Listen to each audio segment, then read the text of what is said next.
You know, when I released the first game over a year ago, I was amazed at how quickly everyone found every bit of lore and story. Then the same thing happened with Part 2. Fans and YouTubers dug in and found everything. Game Theory did an incredible video on Part 2, getting almost everything right. Then Part 3 came out, and once again the story was uncovered by the community. It seemed that there was nothing I could hide. But then I released Part 4, and somehow no one, not a single person, found the pieces. The story remains completely hidden. I guess most people assumed that I filled the game with random Easter eggs this time. I didn't. What's in the box? It's the pieces put together. But the bigger question is, would the community accept it that way? The fact that the pieces have remained elusive this time strikes me as incredible and special, a fitting conclusion in some ways, and because of that, I've decided that maybe some things are best left forgotten forever.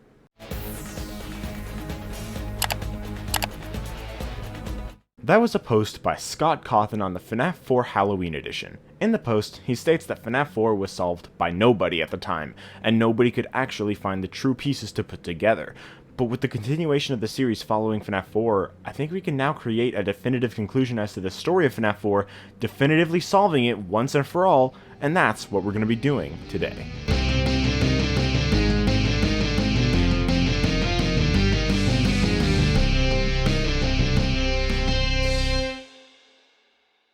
Recently I released part 1 of my FNaF timeline. Part 2 will be one of my upcoming projects, as well as part 3, the Pizzaplex era, planned to be released on April 28th, as that is the 2-year anniversary of Security Breach Fury's Rage. Hopefully I'll be able to stick to the schedule, but in that first video I went over some things from FNaF 4, like the Fredbear plushie and the Bite Victim's nightmares, but in this video I want to go over all the mysteries from FNaF 4, excluding the Fredbear plushie because I'm going to be doing a video solely on that topic sometime after my timeline is finished.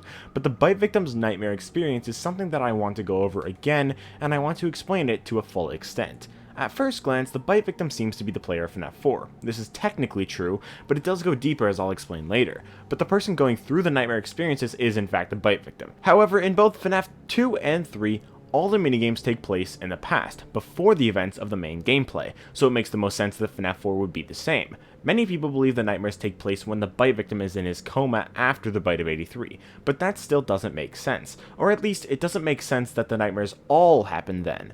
See, in System Location on the Breaker Room map, we can find the locations from FNaF 4. On the maps, we can see gray dots in the places where animatronics would appear, like where Fredbear and Spring Bonnie are on the minigame map in Fredbear's.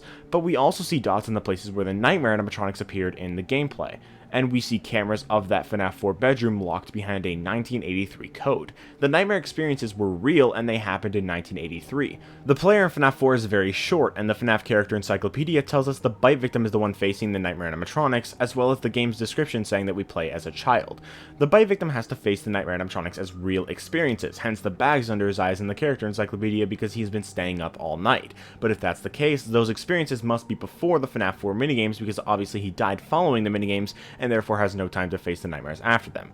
And it also can't be between the minigames because there's some days where he literally spends the night at Fredbear's. So if the Nightmare animatronics are real, then what actually are they? In Ultimate Custom Night, Nightmare Fredbear says this to William. This time, there is more than an illusion to fear. On night 5 of FNaF 4, when we face off against Nightmare Fredbear, if we shine our light on him when he is on the bed or in the closet, there's a high-pitched ringing sound. In the Silver Eyes trilogy, the illusion discs make a similar sound to this, where basically it overwhelms your mind, so instead of seeing things as they are, you see what you expect to see. With it being nighttime and the crying child having seen something terrifying recently, it would make a lot of sense that he would expect to see nightmarish iterations of the animatronics instead of what they actually are. Plushies. When Foxy's in the closet, he only appears as a Foxy plushie when he is pushed all the way back.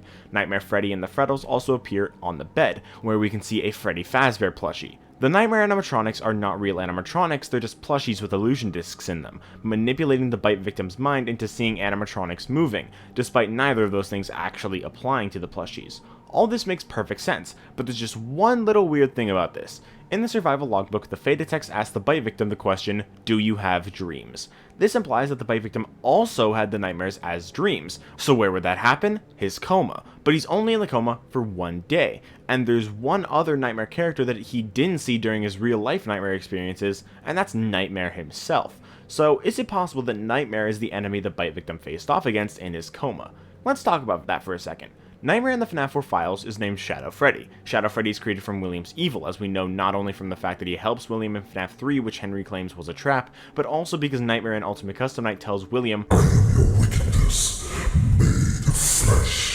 The Toy Cheek at the High School Years cutscenes depict William with 7 victims, but the FNAF World Update 2 map shows only 6 graves next to the purple guy, and 1 other grave that is separate, indicating a victim who wasn't killed directly by William. One of the murders in the Toy Chica cutscenes is similar to Midnight Motorist, implying the kid in Midnight Motorist was that victim, who I believe to be the bite victim for reasons I went over in the timeline video.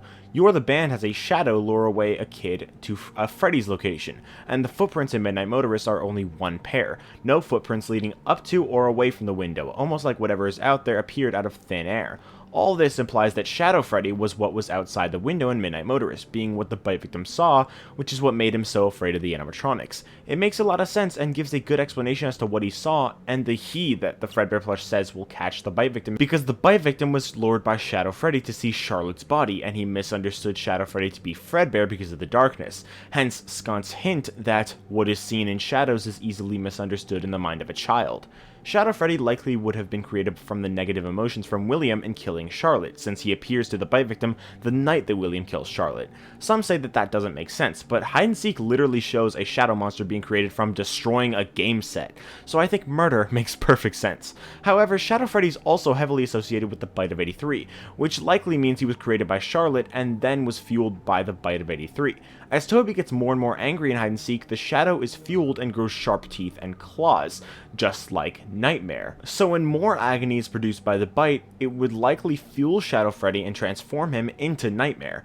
Nightmare is the one the bite victim faces in his coma because the event that put him into the coma is what made Shadow Freddy more powerful. But there's one final nail in the coffin: Nightmare's jump scare scream. It's the sound of a distorted ambulance.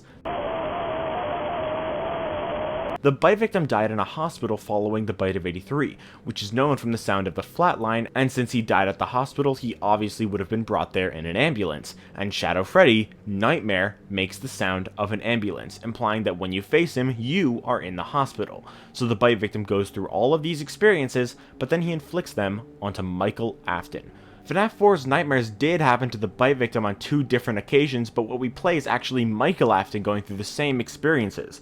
When Scott made a post discussing the Halloween DLC of FNAF 4, he mentioned that people thought he filled the game with random Easter eggs, but he didn't.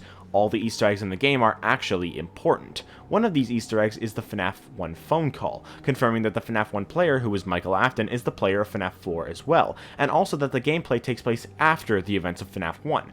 Similarly, the mechanics in FNAF 4 are very similar to the ones in FNAF 1, with Chica on the right, Bonnie on the left, and Foxy having his own special area where you have to constantly check on him, and also that he runs into your office. In FNAF 1, when Freddy gets into your office, he is not visible anywhere in the office, meaning he is behind you, and in FNAF 4, Nightmare Freddy appears on the bed behind you. We also see in the survival logbook that Michael draws Nightmare Fredbear, further confirming that he is the FNAF 4 player. However, the one question that remains to be answered is when FNAF 4's gameplay actually takes place, and why. For that, we need to solve when the logbook takes place, because Michael draws Nightmare Fredbear on a page that specifically asks for recent dreams. That means that the time the logbook takes place and the time the nightmares takes place goes hand in hand. The logbook has images of Fazbear's Fright in it, implying that the logbook was given to Mike during the events of FNAF 3. That would place the FNAF 4 nightmares slightly before the events of FNAF 3. But why then?